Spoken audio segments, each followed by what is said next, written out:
A new Washington Post ABC News poll shows the majority of Americans vehemently oppose a recent Supreme Court ruling which opens the door for corporations, labor unions, and other organizations to spend money directly from their general funds to influence campaigns. And lawmakers are already taking action on Capitol Hill. President Barack Obama is hosting the Dalai Lama today at the White House. That despite warnings from China that this meeting could further damage already strained relations with the U.S.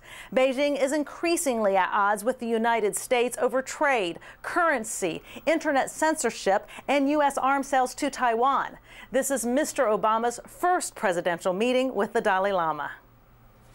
The Department of Transportation today opened a formal investigation against Toyota Motor Corporation. At issue, 500,000 2009 and 2010 Toyota Corollas, which may have power steering problems. Earlier in Japan, Toyota said it is considering a recall, but that it had had fewer than 100 complaints.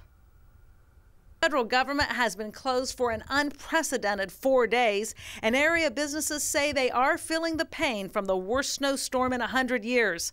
I spent the day in Old Town Alexandria, Virginia, where many of the businesses are mom-and-pop shops and privately owned restaurants, traditionally hit hardest by tough economic times and snowstorms.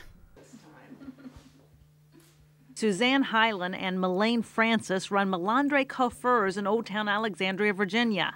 The hair salon and day spa barely survived the recession, and now another economic blow. They were forced to shut their doors during the worst snowstorm hitting the Washington, D.C. area in 100 years. It's the first time we suffer so much. Like many small business owners, if Francis and Hyland don't work, they don't get paid. I do have some clients living close by, so that's good. They've been able to walk here, otherwise it's a disaster. Hyland says it's impossible to make up for money lost, and this shop is not the only one losing money because of the snowstorm. Most of the retailers were not able to open today. The small mom and pop shops, they might not live here. They have to travel in as well. A lot of the small business owners, you have to remember, they still have to pay interest on their loans every day. They need to see their customers.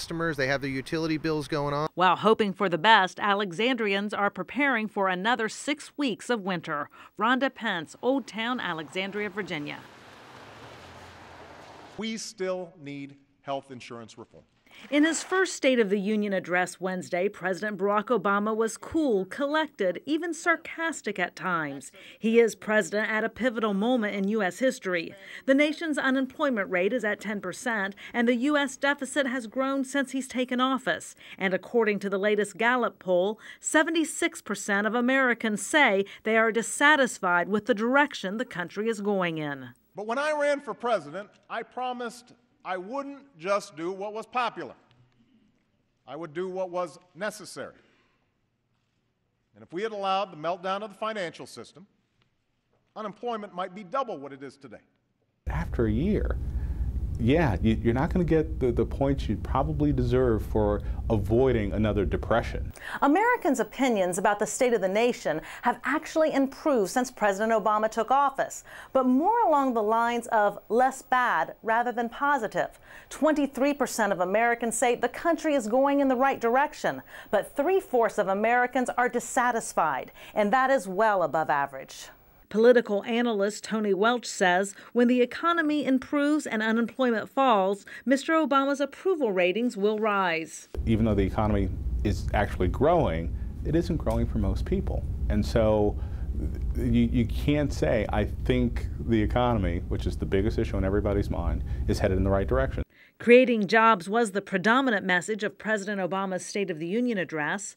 Gallup's National Job Creation Index suggests the job market is a little better today than when President Obama took office. However, also according to Gallup, Americans of all ages and incomes have a total lack of optimism about the prospects of finding a quality job in January 2010. Rhonda Pence, Washington. It seems today that all you see Children in America spend a whopping 53 hours a week watching television, surfing the internet, and playing video games. It breaks down to 7 hours and 38 minutes a day, 7 days a week, up from 6 hours and 21 minutes in 2004. That's according to a new study by the Kaiser Family Foundation, a nonpartisan think tank focusing on major health issues in the U.S. Anything that occupies this much of kids' lives, I think, is something that certainly deserves our full attention. According to the Kaiser Family Foundation, the dramatic increase is tied to an explosion in availability of cell phones and iPods. In addition to the nearly 8 hours a day kids spend watching TV, surfing the internet, and playing video games, 7th through 12th graders report they spend an additional 1 hour and 35 minutes every day sending and receiving text messages. I probably send like 500 text messages to my friends a week. 7 in 10 kids have a TV in their bedroom, and half have a console video game. Parents need to know what is going into their kid's head as much as they need to know what's going into their kid's body. Tell him when to get off, when to get on, and all that. But with time, he's gotten the hang of it. He manages it with other stuff. Experts say more research needs to be done on how this amount of media exposure affects children.